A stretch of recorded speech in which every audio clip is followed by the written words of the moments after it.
അടുത്തതായിട്ട് കർത്താവ് പറയുന്ന വാക്കുകൾ, ദൈവം ആത്മാവാകും. അപ്പോൾ ദൈവം ആത്മാവാകുന്നു എന്ന് പറയുമ്പോൾ ആത്മാവ് എന്നതുകൊണ്ട് ദൈവത്തിന്റെ വചനം വിവക്ഷിക്കുന്നത് എന്താ?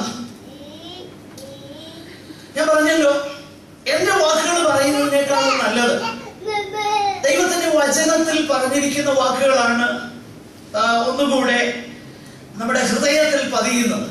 അതുകൊണ്ട് ആത്മാവ് എന്നതിന്റെ ഡെഫിനിഷൻ, അതിന്റെ നിർവചനം, അതിന്റെ വിശദീകരണം നമ്മുടെ വാഴ്ത്തപ്പെട്ടവനാകുന്ന കർത്താവ് നൽകിയിരിക്കുന്നത് മറ്റൊരു ഭാഗത്ത് നമുക്ക് കാണുവാൻ തക്കവണ്ണം കഴിയുന്നുണ്ട്.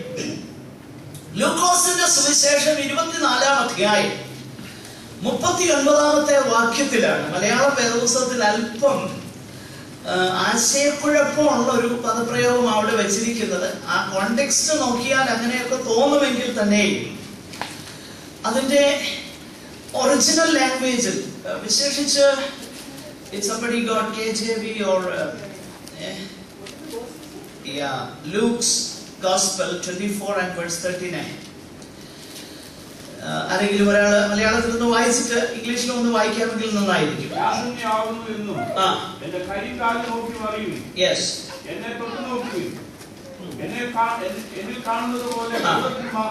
ഭൂതം എന്ന് കർത്താവോട് പറഞ്ഞിരിക്കുന്നെങ്കിലും സ്പിരിറ്റ് എന്നാണ് ഇംഗ്ലീഷിൽ ഉപയോഗിച്ചിരിക്കുന്നത്.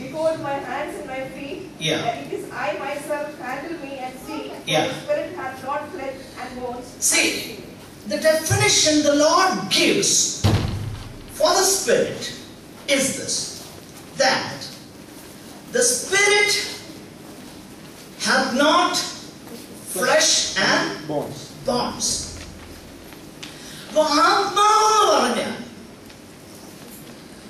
ആത്മാവെന്ന് പറഞ്ഞാൽ ആത്മാവിന് ശരീരമില്ല. The Spirit does not have flesh and bones.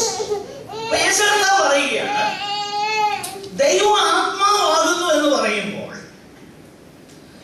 ആത്മാവ് എന്നതിന്റെ ഡെഫിനിഷൻ, ആത്മാവിന് കാണത്തക്കതാകുന്ന ശരീരം ഇല്ല. ഓക്കെ, അത് പറയുമ്പോൾ ഒരുപാട് സംശയങ്ങളൊക്കെ നമ്മുടെ മനസ്സിലേക്ക് വരും. ഞാൻ ആ വാക്യങ്ങളിലേക്ക് തന്നെയാണ് പോകുന്നത്. നമുക്ക് ന്യായമായിട്ടുണ്ടാകുന്ന ഒന്നാമത്തെ സംശയം ഇതാ. കഴിഞ്ഞ ആഴ്ചയിൽ ഞാൻ ഒന്ന് സൂചിപ്പിച്ചു പോയി. അതായത് ഉൽപ്പത്തി പുസ്തകത്തിൽ ദൈവം മനുഷ്യനെ തന്റെ സാദൃശ്യത്തിലും സ്വരൂപത്തിലും സൃഷ്ടിച്ചിരിക്കുന്നു. ആകട്ടെ, നമ്മൾ ആ വിഷയം വിശദീകരിക്കുന്നതിന് മുൻപ് തന്നെ ആവർത്തന പുസ്തകത്തിൽ മോശ ഇസ്രായേൽ മക്കളോട് പറയുന്ന ഒരു വാക്ക് നമുക്കൊന്ന് ശ്രദ്ധിക്കാം. ഇസ്രായേൽ മക്കളോട് മോശ ആവർത്തന പുസ്തകം 4-ാം അധ്യായം അതിന്റെ 15 മുതൽ 18 വരെയുള്ളതാകുന്ന വാക്യങ്ങളിൽ വിഗ്രഹങ്ങൾ ഉണ്ടാക്കരുത് എന്ന് പറയുവാനുള്ള കാരണമായിട്ട് അവിടെ മോശ ഒരു കാര്യം പറയുന്നു. എന്താ? നിങ്ങൾ നന്നായി സൂക്ഷിച്ചുകൊള്ളുവീൻ. യഹോവ ഹോരേബിൽ നിങ്ങളുടെ നടുവിൽ നിന്ന് നിങ്ങളോട് അരുളിച്ചെയ്ത നാളിൽ നിങ്ങൾ രൂപമൊന്നും കണ്ടില്ലല്ലോ. നോക്കുക, യഹോവ നിങ്ങളോട് അരുളി ചെയ്ത നാളിൽ നിങ്ങൾ എന്ത് കണ്ടില്ല? രൂപമൊന്നും കണ്ടില്ല. അപ്പൊ ദൈവത്തിന്റെ പ്രത്യേകമാകുന്ന രൂപം നിങ്ങൾ കാണാതിരുന്നത് കൊണ്ട് നിങ്ങൾക്ക് എന്ത് ചെയ്യാൻ കഴിയത്തില്ല? വിഗ്രഹങ്ങളെ ഉണ്ടാക്കുവാൻ കഴിയുകയില്ല. അതിനുള്ളതാകുന്ന പെർമിഷൻ ഇല്ല. അപ്പോൾ അതിൽ നിന്നും ആ വേദഭാഗത്ത് നമുക്ക് മനസ്സിലാക്കുവാൻ കഴിയുന്നത് ദൈവത്തിന് രൂപം ഇല്ല. ദൈവം ആത്മാവാകുന്നു. ആത്മാവിന് ശരീരമില്ല. ഹോരേബിൽ വെച്ച് ദൈവം പ്രത്യക്ഷനായപ്പോൾ ദൈവം ഒരു രൂപത്തിലല്ല പ്രത്യക്ഷനായത് എന്ന് വ്യക്തമായിട്ട് പറയുന്നു. അപ്പൊ ദൈവത്തിന് രൂപമില്ല. അപ്പൊ അങ്ങനെയെങ്കിൽ ദൈവം തന്റെ സാദൃശ്യത്തിലും സ്വരൂപത്തിലും മനുഷ്യനെ സൃഷ്ടിച്ചു എന്ന് പറയുമ്പോൾ എന്താണ് ദൈവത്തിന്റെ വചനം അർത്ഥമാക്കുന്നത്? ഞാൻ കഴിഞ്ഞ ആഴ്ചയിൽ പറയുകയുണ്ടായി, ഈ സാദൃശ്യവും സ്വരൂപവും എന്നൊക്കെ പറയുമ്പോൾ നമ്മുടെ മനസ്സിലേക്ക് ആദ്യം വരുന്നതാകുന്ന കാര്യം, ദൈവത്തിന് നമ്മളെ പോലെ കണ്ണുണ്ട്, മൂക്കുണ്ട്. ഓഫ് കോഴ്സ് ദൈവവചനത്തിൽ കണ്ണിനെ കുറിച്ചും കാലിനെ കുറിച്ചും കൈയെ കുറിച്ചും ഒക്കെ പറയുന്നുണ്ട്. ആ വിഷയത്തിലേക്ക് നമുക്ക് പിന്നീട് വരാം. എന്നാൽ നമ്മെ പോലെ ഒരു രൂപം ദൈവത്തിനുണ്ടായിട്ടല്ലേ ആ രൂപത്തിൽ മനുഷ്യനെ സൃഷ്ടിച്ചത്? ന്യായമായ ചോദ്യം. കാരണം വേദപുസ്തകം പറയുന്നു സാദൃശ്യത്തിലും സ്വരൂപത്തിലും, ഇമേജ് ആൻഡ് ലൈക്ക്നെസ്. ഞാൻ പറഞ്ഞല്ലോ, ദൈവത്തിന്റെ വചനം തന്നെയാണ് ദൈവവചനം നമുക്ക് മനസ്സിലാക്കുവാൻ ഏറ്റവും നമ്മളെ സഹായിക്കുന്നു. ഈ ഇമേജ് ആൻഡ് ലൈക്ക്നെസ് എന്നുള്ളതാകുന്ന പദപ്രയോഗം ദൈവവചനത്തിൽ മറ്റ് ഭാഗങ്ങളിൽ ഉപയോഗിച്ചിരിക്കുന്നത് കഴിഞ്ഞ ആഴ്ചയിൽ ഞാൻ പെട്ടെന്നൊന്ന് പറയുകയുണ്ടായി. വിശേഷിച്ച് കൊലോസ്യ ലേഖനം 3-ാം അധ്യായം അതിന്റെ 10-ാമത്തെ വാക്യം, എഫേസ്യ ലേഖനം 4-ാം അധ്യായം 23, 24 ഈ വാക്യങ്ങൾ, ഈ ഭാഗങ്ങളൊക്കെ നമ്മൾ ശ്രദ്ധിച്ചു നോക്കിക്കഴിഞ്ഞാൽ അവിടെ നമുക്ക് കാണാൻ കഴിയുന്നത് ഇമേജ് ആൻഡ് ലൈക്ക്നെസ്, സാദൃശ്യവും സ്വരൂപവും എന്ന് ഉപയോഗിച്ചിരിക്കുന്നത് ബാഹ്യമാകുന്ന രൂപത്തെ കുറിച്ചല്ല, പിന്നെയോ ദൈവത്തിന്റെ ശ്രേഷ്ഠമായ ഗുണങ്ങളെ കുറിച്ചാണ് പറഞ്ഞേക്കുന്നത്. അപ്പോൾ ദൈവം, ആ വാക്യം എടുത്ത് വായിക്കേണ്ട ആവശ്യമുണ്ടെങ്കിൽ വായിക്കാം, അല്ലെങ്കിൽ നിങ്ങൾക്ക് അത് നോട്ട് ചെയ്യാവുന്നതാണ്.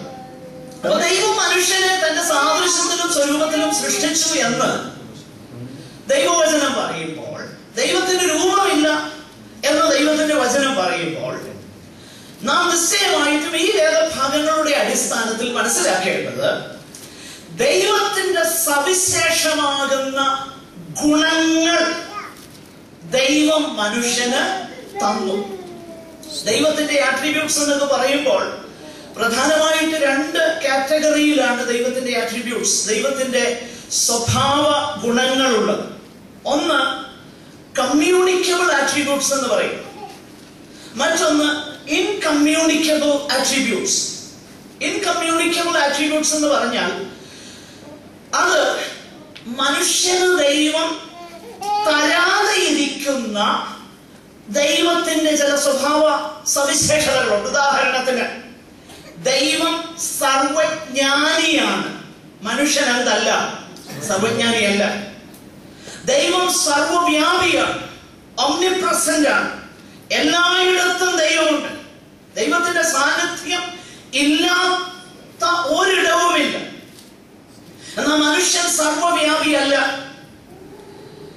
ദൈവം സർവശക്തനാണ്, എന്നാൽ മനുഷ്യൻ സർവശക്തനല്ല.